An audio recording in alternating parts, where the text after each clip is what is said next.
Lideranças da ANREC se reuniram com representantes da Câmara de Comércio e Indústria Brasil-China. Intenção é fomentar a relação com o país asiático.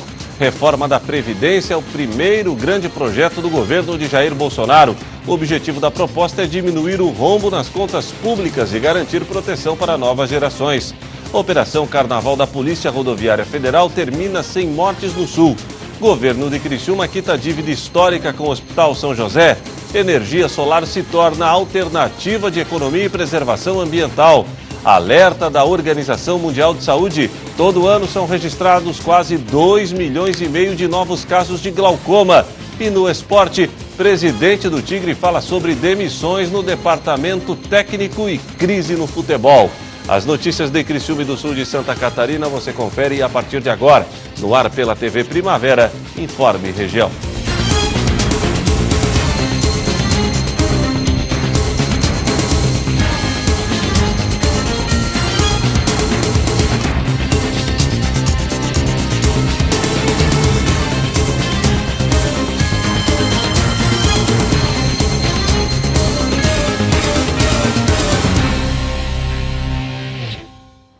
Hoje, quarta-feira, dia 6 de março de 2019, para você que sintoniza a tela da TV Primavera, uma boa noite.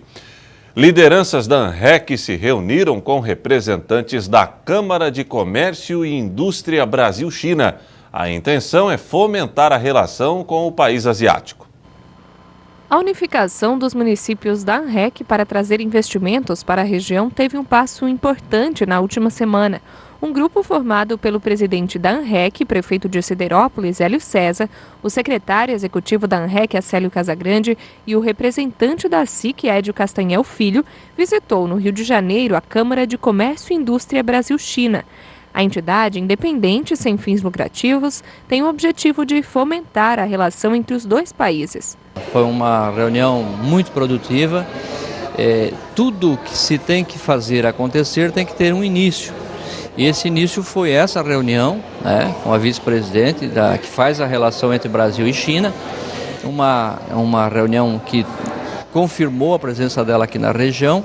Ela não conhecia a potencialidade que tem a região, tanto no carvão, apresentamos a Usitesc e também as condições estruturais que a região oferece. Então ela vai estar aqui na nossa região e nós vamos apresentar as inúmeras oportunidades de empresas se instalarem aqui, e até mesmo de empresas daqui fazerem mais negócios com a China, vender para a China, quem sabe a questão do frango, enfim, tem tanta coisa que dá para fazer. Durante o encontro foram vislumbradas algumas oportunidades de parceria na geração de energia, também visitas de representantes dos municípios da região à China, além da visita de membros da Câmara na região da ANREC. E o secretário executivo da ANREC reforça que a região precisa estar preparada para a visita desses representantes. Uma das ações, por exemplo, será a elaboração de um material que apresente a região de uma forma unificada. A SIC é conosco, Hoje nós temos reuniões permanentes agora, organizando a vinda e não só isso, organizando as potencialidades e organizando outras ações para que realmente a região seja bem vendida. A reforma da Previdência é o primeiro grande projeto do governo de Jair Bolsonaro. O objetivo da proposta é diminuir o rombo nas contas públicas e garantir a proteção para novas gerações.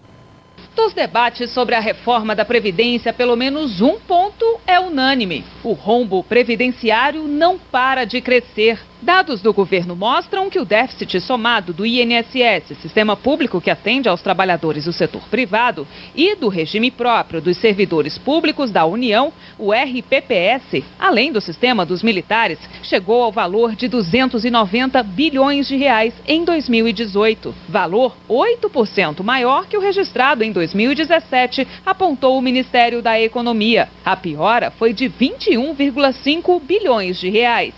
O déficit na Previdência Social é, na avaliação do governo, o principal fator de rombos bilionários sucessivos nas contas públicas.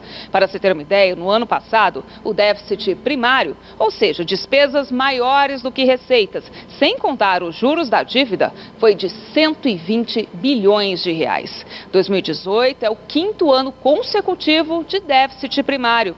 E esse descontrole nas contas acaba sobrando para a população. É que o governo deixa de investir em serviços considerados essenciais em outros setores, como saúde e educação. O país está precisando de uma reforma da Previdência, tanto para o ajuste de seus números, como também para o envio ao mundo de que aqui as coisas serão tratadas de uma forma mais responsável pelo Estado. O secretário especial da Previdência e do Trabalho, Rogério Marinho, reconhece que o sistema atual da Previdência não se sustenta mais e que o novo modelo que está sendo proposto é essencial para o equilíbrio fiscal e garantia de proteção para novas gerações. Porque o modelo que aí está faliu, ruiu, quebrou. O modelo que existe hoje ele é insustentável e é desigual. Ele é desigual porque poucas pessoas ganham muito e muitos ganham pouco. E ele é insustentável porque os estados federados, os municípios e o próprio governo central não têm mais condição de prover as necessidades básicas da população, de educação, de saúde, de segurança, de infraestrutura e ao mesmo tempo pagar salários e pagar aposentadorias e benefícios. Marinho explica de que forma a nova Previdência irá combater privilégios. Segundo ele, no texto que foi enviado ao Congresso, todos deverão dar a sua contribuição, respeitando as especificidades de cada carreira. Um dos pilares dessa nova Previdência é justamente de equidade, ou seja, mesmas regras para todos. Hoje existem regras diferentes para funcionários públicos federais, que é o nosso regime próprio, e regras para o regime geral, que é o conjunto da população, a grande maioria. Nós temos 30 milhões de aposentados no regime geral e 1,5 milhão no regime próprio. Então veja a desproporção, são 15 vezes mais pessoas. Nas ruas, a população se desatenta às discussões sobre o tema e cobra das autoridades um sistema de aposentadoria mais justo, onde todos contribuam de forma igualitária. Se eu ganho menos, eu estou pagando menos, obviamente eu vou conseguir colocar mais dinheiro dentro da minha casa, né? Então tem que tirar realmente de quem tem.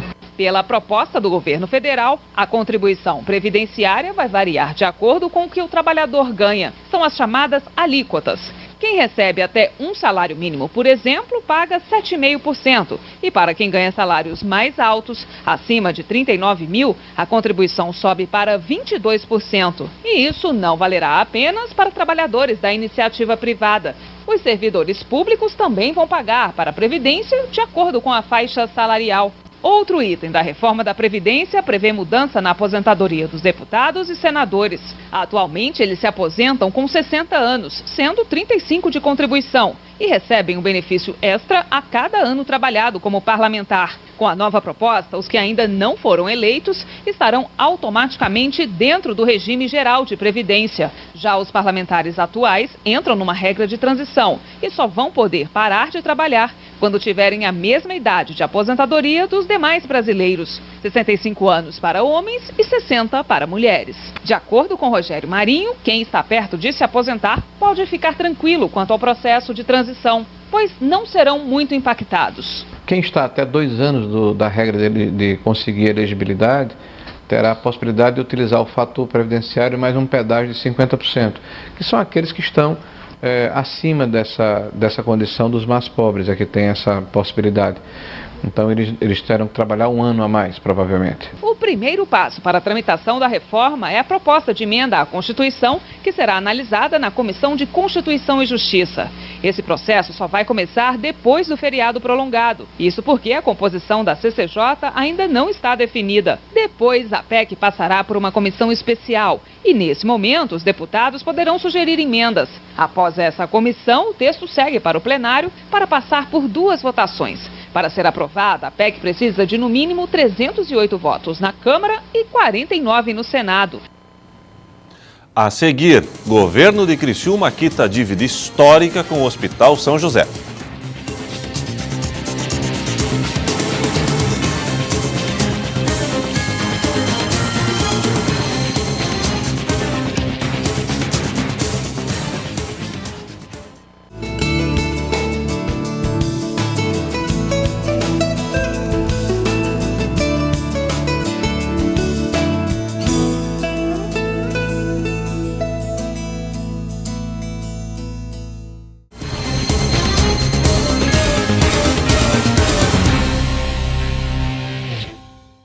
Energia solar cada vez mais vai virando alternativa de economia e preservação ambiental. No meio rural, as fazendas solares estão ganhando espaço. Confira na reportagem. Em Goiás se produz muito e de tudo: frutas, verduras e grãos. Há muitas fazendas com hectares e hectares de lavoura e pastos cheios de gado quase a perder de vista.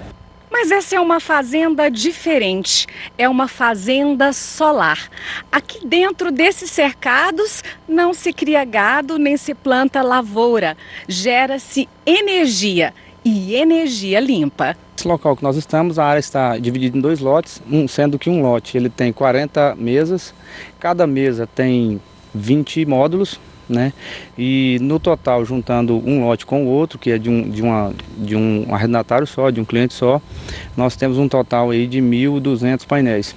De modo que cada painel desse, cada 20 painéis desse que corresponde à chamada 1 string, ele capta a energia do sol, passa por uma caixa chamada string box e a partir daí ela é enviada para o inversor, que esse inversor vai fazer a conversão da energia de energia direta para a energia alternada, que é a energia da concessionária na qual nós usamos em nossas residências. A usina funciona no modelo de arrendamento.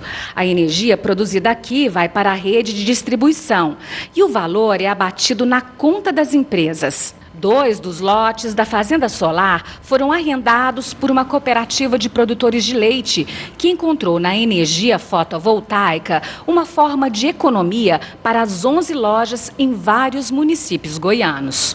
Nós encontramos investidores que fizeram a usina e arrendaram a usina para a Complen. Isso possibilita uma economia de 15% a 20% do que a gente vinha gastando. E a economia é só uma das vantagens da geração e do uso da energia solar, que pode significar o fim da bandeira vermelha ou os problemas enfrentados por produtores rurais com as falhas no fornecimento. Ele tem um benefício econômico, ele tem um benefício de contribuição com o meio ambiente e dentro de uma estratégia socioambiental, ele vai participar daquilo que o Brasil já se comprometeu no protocolo, de Paris. A educadora e consultora Danúzia Arantes lembra que a energia solar é limpa, renovável e sustentável, mas que é uma fonte complementar. A energia solar fotovoltaica, ela chega como uma grande revolução para o campo, Aquelas comunidades isoladas, as comunidades onde não tem as suas redes de distribuição, existe tecnologia para que essa população ela permaneça no campo, ela produza no campo, e ela tenha qualidade de vida no campo e ela possa deixar isso para as novas gerações. Os produtores goianos terão logo também uma cooperativa para dividir os custos dos investimentos. É que a luz do sol é gratuita e é para todos, mas a energia solar não cai do céu. Estamos criando uma cooperativa, já está em processo de registro, para possibilitar a pequenos consumidores também terem energia fotovoltaica compensada sem a necessidade de construir na sua casa ou no seu estabelecimento as suas placas. A Operação Carnaval, promovida pela Polícia Rodoviária Federal, terminou com um saldo positivo nas estradas do sul do estado. Esta quarta-feira foi o último dia da Operação Carnaval 2019 da Polícia Rodoviária Federal, a PRF. Após 5 dias de operação, foram flagrados em todo o estado de Santa Catarina mais de 6.500 veículos em excesso de velocidade e 243 motoristas dirigindo sob efeito de álcool. O trânsito foi intenso na tarde e noite da terça-feira de Carnaval e no final do feriadão. Nos 5 primeiros dias da Operação Carnaval, a PRF de Santa Catarina registrou 3 mortes nas rodovias federais catarinenses, sendo 2 motociclistas, um em Rodeio, na BR-470, e outro em Joinville, na BR-101. Na região sul do estado, não foi registrada nenhuma morte durante o feriado. Governo de Criciúma quitou uma dívida histórica com o Hospital São José. Acompanhe. A dívida da Prefeitura de Criciúma com o Hospital São José, avaliada em mais de 6 milhões de reais, foi quitada em ato realizado na sede da entidade hospitalar. Após viabilizar o repasse de R$ 5.100.000 ao Hospital São José em janeiro, o prefeito de Criciúma, Clésio Salvaro, autorizou por meio da Lei número 7.408 a transferência de uma área de 1.405 metros quadrados de propriedade da administração municipal ao hospital. Localizada ao lado do Hospital São José, a área repassada em pagamento está avaliada em R$ 1.200.000. A área transferida ao hospital é referente ao trecho da rua Casemiro de Abreu, no bairro Pio Correia, e deve ser utilizada para ampliação e abertura de novas alas. A Lei número 7.408, de 28 de fevereiro deste ano, autoriza a administração municipal a alienar a entidade hospitalar por dação em pagamento a área de 1.405 metros quadrados e foi publicada no Diário Oficial Eletrônico da Prefeitura de Criciúma. A seguir, presidente do Criciúma fala sobre demissão de técnico e diretor executivo do clube e ainda comentou sobre a crise no departamento de futebol.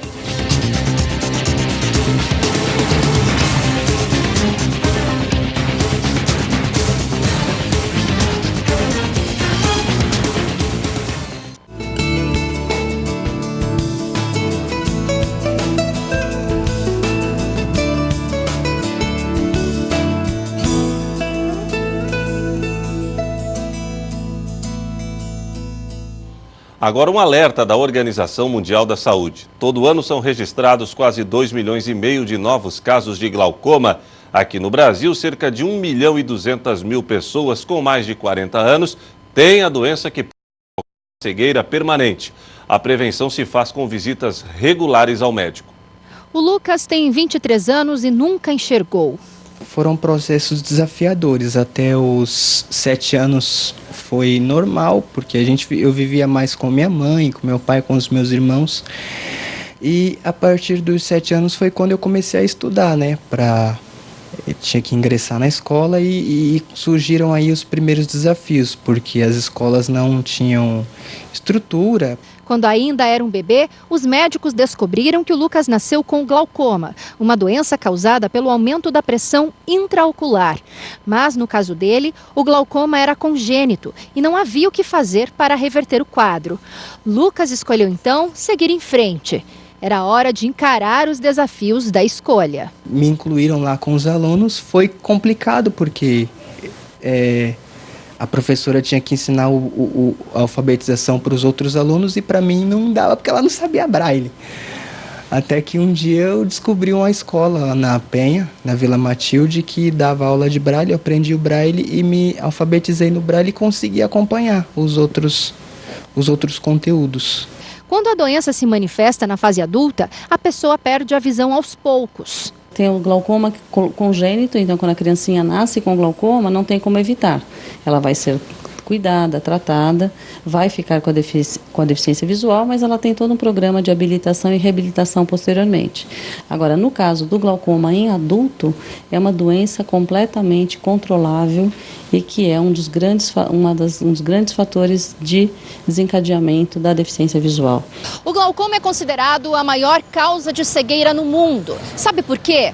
Não tem sintomas. E quando a pessoa sente alguma coisa, já está avançado. E aí o controle com medicamentos pode não ser tão eficiente. Por isso, a prevenção vai fazer toda a diferença.